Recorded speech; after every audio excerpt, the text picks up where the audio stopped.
maamulka gobolka Togdheer uu hogaaminayo barasaabka gobolka Maxamed Ibrahim Aadan Qabyo Tire ayaa waxa uu maanta si rasmi ah u rareen 18 qoys oo deganaa aqalkii lagaga dhawaaqay gooni isku taaga Somaliland. Qoysaskani laga raray goobtii lagaga dhawaaqay gooni isku taaga Somaliland ayaa waxa ay maamulka gobolka Togdheer siiyeen qoysaskaasi dhul bedel iyo lacag loogu talagalay inay ku guuraan qoysaskani. Waxa ugu horeyntiiba faahfaahin ka bixiyay barasaabka gobolka Togdheer Maxamed Ibrahim Aadan Qabyo Tire waxaana ugu horeyntiiba uga mahad celiyay qoysaska aqbalay inay ka guuraan goobtii lagaga dhawaaqay gooni isku taaga Somaliland oo lagu sameyn doono dib u dhis balaaran. farxad gelinaya oo aanu u mahadnaqaynaa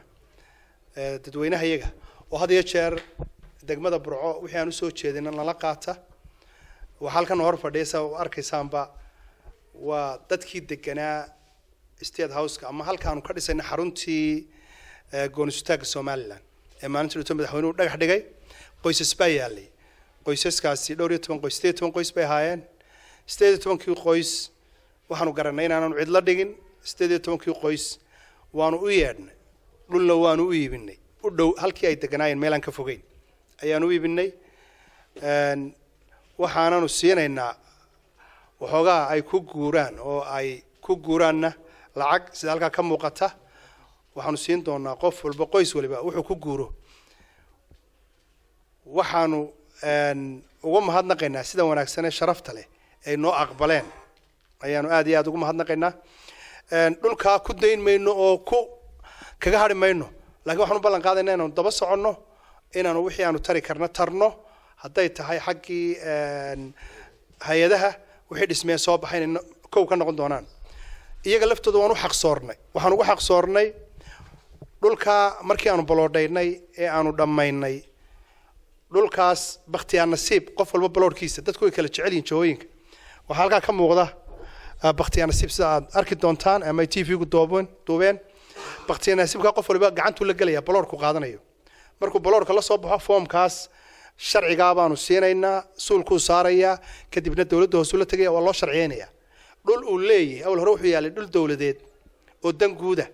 waxaanu siinay dhul uu leeyahay oo xaq u noqonaya oo ilmihiisu ka dhaxlayo oo aan cid kaga daba hadlayn baanu dadkan siinay iyaguna way nala qaateen waxyaabaha ku baranay dadka iyaga Burco iyagoo kaliya ma aha waxa qaybtii kale ee la isku haystay dhowr iyo 20 sanadood ee isku haysteen labada qolo ee dadku ku dhinteenna saasaan ku dhamaynay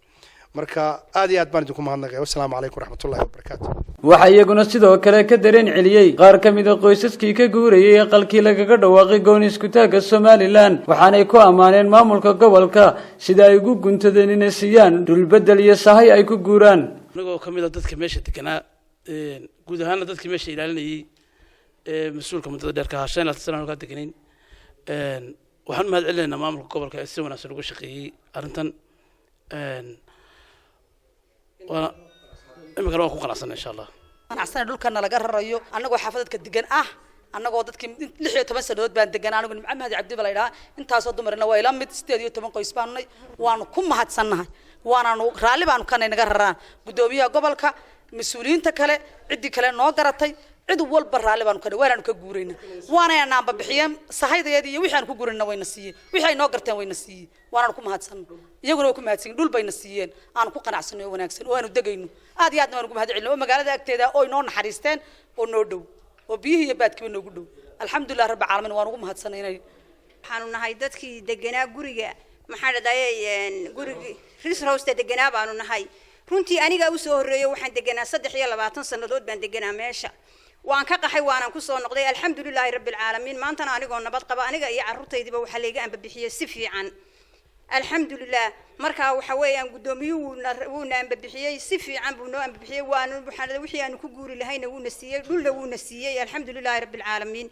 marka waxaan u mahadnaqayaa gudoomiyaha iyo dawladda inuu ka guureynaa marka waanu ka guureynaa si fiican baan uga guureynaa meesha la noo iibiyana waanu u guureynaa isku soo wada duubo maamulkani gobolka Togdheer ayaa ah maamulkii koobaad ee ku dhiirada goobtii lagaga dhawaaqay Somaliland